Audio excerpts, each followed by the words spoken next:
Bonjour à tous, c'est Kane. Donc, on se retrouve pour une review de figurines donc Dragon Ball, donc version Dragon Ball Super.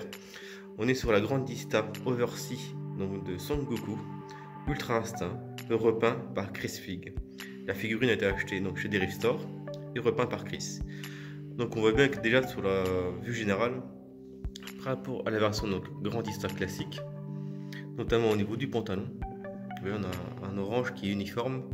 Et pareil, donc on a quand même un très beau sculpte sur le corps de Goku, mais il n'y aura pas donc d'effet d'ombrage et de couleur comme Chris a pu réaliser sur la figurine. Donc je me rapproche pour que vous voyez très bien. Donc vous voyez, donc vous avez les effets donc, blancs sur le tissu pour donc simuler un peu l'aura et un peu donc des dégâts infligés donc sur le costume. Vous voyez, donc ça fait des jouets de démarcation au niveau des genoux. Donc il a également rajouté un peu des effets de sang, bien sûr. Ce qui manque cruellement donc un peu à Dragon Ball Super, c'est qu'un peu de sang en plus, ça rajouterait quand même, sans forcément que ce soit violent pour les enfants, ça rajouterait juste un effet réaliste. Mais bon, c'est pas dramatique. Donc là, la figurine a été repeinte, donc il a refait donc les effets de dégâts sur le corps. Vous avez donc les taches de sang sur le torse, sur les muscles. On a aussi les cheveux qui ont été donc repeints. Parce que sinon ça faisait effectivement une couleur argentée assez brillante, ce qui n'était pas très joli parce que du coup ça faisait vraiment effet plastique.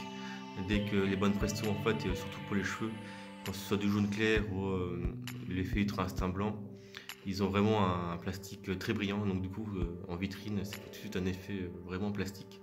Donc là avec le petit repaint il fait mat, donc il va bien, ça va beaucoup mieux en vitrine, c'est beaucoup plus joli. Les yeux, le pain est très bon, pas de soucis. Je fais la pointe, voilà. Donc, hop là, le dos. Donc j'aime bien cette figurine là parce que là on retrouve vraiment un Goku comme à l'époque de Dragon Ball Z, très musclé, très bien taillé. Ça qui est vraiment sympa avec l'Ultra Instinct, donc on retrouve vraiment un corps de Goku vraiment baraqué, vraiment badass, qui est plus fin comme le God, qui est vraiment musclé mais vraiment très fin, très sec, alors que là on retrouve vraiment un Goku massif, mastoc, musclé comme à l'époque de Dragon Ball Z quand il était en SSJ, surtout contre Freezer. Donc ça c'est vraiment sympa.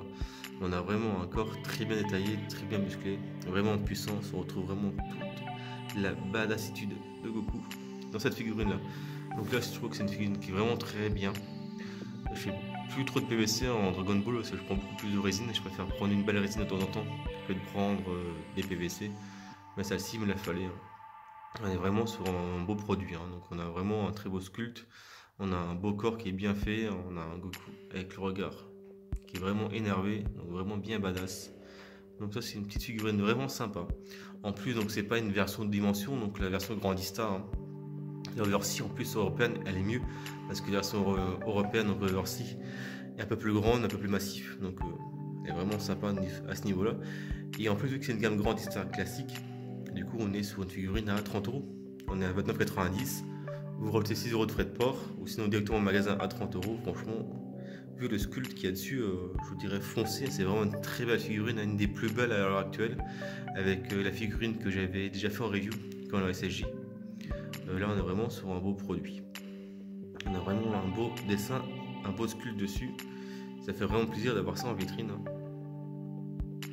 On retrouve vraiment un très bon Goku de l'époque DBZ. Donc ça fait vraiment plaisir. En espérant que le film qui arrive d'ici quelques semaines maintenant soit vraiment bien. Ça remettra un peu de hype à tout ça parce que Dragon Ball Super était assez mitigé dans l'ensemble. Si le film Dragon Ball Super Broly sort effectivement avec un très beau design, des très belles animations, ce serait vraiment bien pour la licence. Ça permettrait de refaire une nouvelle série ou un nouvel arc manga de qualité derrière. Donc je le souhaite vraiment pour cette licence que j'aime beaucoup avec Star Wars. Donc voilà pour cette petite review, donc il n'y a rien de plus à en dire, on va pas s'éterniser sur le sujet. Je vous dis à très bientôt les amis, une bonne semaine à tous, ciao ciao, n'hésitez surtout pas à rejoindre le groupe Facebook également, pour ceux qui veulent, il y aura des photos également, vous voyez j'ai un petit salon photo que j'ai acheté avec des étoiles, donc pour faire des photos de qualité. Donc n'hésitez pas à rejoindre le groupe pour voir les photos en plus des reviews. Voilà les amis, allez ciao ciao tout le monde.